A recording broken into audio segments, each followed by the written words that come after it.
quando a gente verifica que Israel promove ataques contra o aeroporto de Damasco, muita gente pergunta, mas os russos não estão estacionados na Síria? Os russos, desde sempre, nunca reagiram às incursões israelenses na Síria. Os russos na Síria, eles parecem que desde sempre têm o objetivo de assegurar os seus interesses, o controle da base naval de Tartus, o controle da base de Khmeimim, de alguma forma permitir que o governo do presidente Bashar Assad permaneça à frente do poder, mas nunca confrontaram Israel, que já fez, na presença russa na Síria, centenas, se não milhares de ataques contra a infraestrutura síria. Agora, atacar um aeroporto internacional, como o aeroporto de Damasco, menos de 24 horas depois do seu reestabelecimento para se tornar operacional, mostra que realmente Israel não vê com a menor e mais remota possibilidade a questão de represálias que sejam comandadas pelos russos.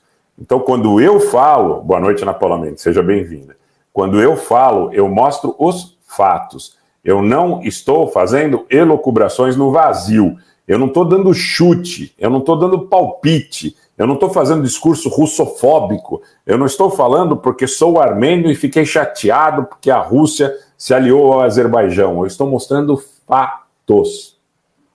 Fatos. Que não são, nesse caso, passíveis de contestação. Ou alguém de vocês viu em alguma incursão israelense contra a Síria os russos reagirem.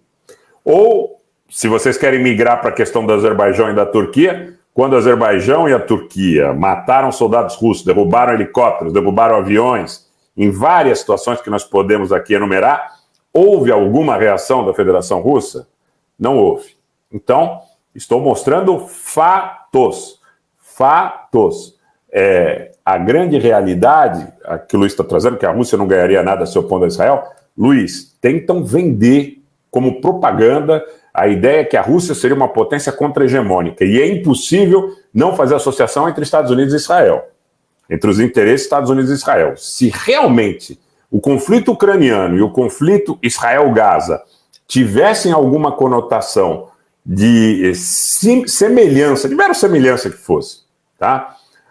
No sentido de opor potências, vocês não teriam essa atitude. Então, não adianta querer tergiversar, mas não, porque alguns dizem, a Rússia não quer agir porque quer evitar mais mortes, a Rússia não tem nada a ganhar se opondo a Israel. São malabarismos retóricos que tentam mostrar de maneira vulgar narrativas mentirosas. Putin não é inimigo de Israel, Barão Irineu de Vila Blackout. Putin não é inimigo de Israel, não, Putin é amigo de Israel. Putin é aliado do Benjamin Netanyahu. Se vocês fizerem uma pesquisa no partido Likud israelense, nos eleitores do Benjamin Netanyahu, vocês vão ver que a maioria dos eleitores do partido Likud do Benjamin Netanyahu apoiam a Rússia na guerra contra a Ucrânia.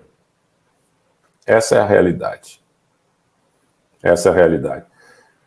Eu não sei, Magno, se a Rússia está trocando a Ucrânia pelo Cáucaso. Eu vou falar bem rapidamente de passagem sobre isso, que eu tenho exaurido esse tema no Twitter, no Telegram e mesmo nas lives. Hoje, nós vimos em Moscou novos trens com inscrições de propaganda do Azerbaijão. O Azerbaijão foi definido no dia 22/2 de 2022 como aliado preferencial estratégico da Rússia. Só que o Azerbaijão está armando a sua marinha no Cáspio para propiciar problemas para seus vizinhos. Porque o que a Itália, a Turquia e Israel estão fazendo em relação ao armamento do Azerbaijão jamais tem conotação de enfrentar a Armênia, que não tem sequer mar, tá? E está distante do Cáspio. O que se presume é que isso possa ser utilizado ou para desestabilizar o Cáucaso do Norte, que é o Cáucaso russo, onde a gente já teve até perseguição a judeus no Daguestão recentemente, Chechênia, Ingushétia, populações turquificadas. Hoje, chegou no Azerbaijão, e eu postei no Twitter, um cidadão que é abertamente favorável à secessão na Rússia, favorável à secessão do Tartaristão, e ele saiu da Turquia, porque diz que na Turquia poderia ter problemas políticos. Porque a Turquia, não só por ser aliada da Rússia, mas por... a Turquia, essa coisa da secessão, lhe é muito cara pelo problema curdo. Então não quis lá falar sobre secessão na Rússia, na Turquia. Foi para Baku, está em Baku. Fotografia dele, a chegada dele ao aeroporto de Baku estão no meu Twitter detalhadamente. Então, o que se faz hoje em relação a essa aproximação da Rússia com o Azerbaijão, para a minha percepção, é contra o interesse do Estado Nacional Russo. Tem tanta gente que acusa o Yeltsin, o Gorbachev de serem líderes que agiram contra o interesse do Estado russo. Essa aliança Rússia-Azerbaijão, ela é absolutamente deletéria para o interesse da Federação Russa, tá? Então, sejamos realistas e analisemos fatos. Fatos. Nada mais. Não adianta querer atacar o mensageiro. Nós temos que analisar fatos. Se contraponham a fatos com fatos. Não digam, mas o Rogério Anitablian, ele é armênio, ele está chateado, está ressentido porque a Rússia se aliou ao Azerbaijão. Estão narrando fatos. Simples desse tanto. O conflito na Ucrânia e o conflito em Israel, eles não têm relação no que diz respeito aos seus players. Não é que quem está do lado de Israel está do lado da Ucrânia, porque essa narrativa é uma narrativa falsa e rasa. Simples. Quem quiser saber mais, vá ao meu Twitter, porque tem documentação dissecando os fatos que eu estou trazendo aqui para vocês, aliás, com muito mais detalhe. Com muito mais detalhe, tá? Lázaro Almeida, só de passagem para dizer uma coisa para você. A questão da eleição, da reeleição do Nikol Pashinyan, quando o candidato que se opunha ao Nikol era o Robert Kocharyan, que já havia sido presidente da Armênia, foi pedir apoio em Moscou. Sabe qual a resposta que Robert Kocharyan recebeu?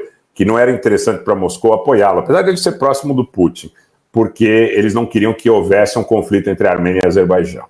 E eles permitiram a reeleição do Nikol Pashinyan, que já vem aí há muitos anos no poder. O acordo que o Azerbaijão fez com a Rússia é muito posterior à entrada do Nikol. Então, essa é uma narrativa de propaganda. Essa narrativa de propaganda, e também não vai se meter na Geórgia, no Azerbaijão, o Emerson, isso é conversa fiada de propaganda. Isso me deixa muito irritado, porque vocês estão sempre seduzidos por propaganda muito barata. Muito barata. Eu fico chateado de ver meu público querido, meus amigos queridos, nosso público querido aqui, sendo seduzido por propaganda vulgar. Não tem nada a ver uma coisa com a outra. As narrativas de propaganda, elas são rasas como um pires. Mas os documentos estão lá e vocês podem consultar se quiserem. Quem não quiser consultar documento também e quiser ficar com tese falaciosa porque quer acreditar em alguma coisa, também fique absolutamente à vontade. Vida que segue.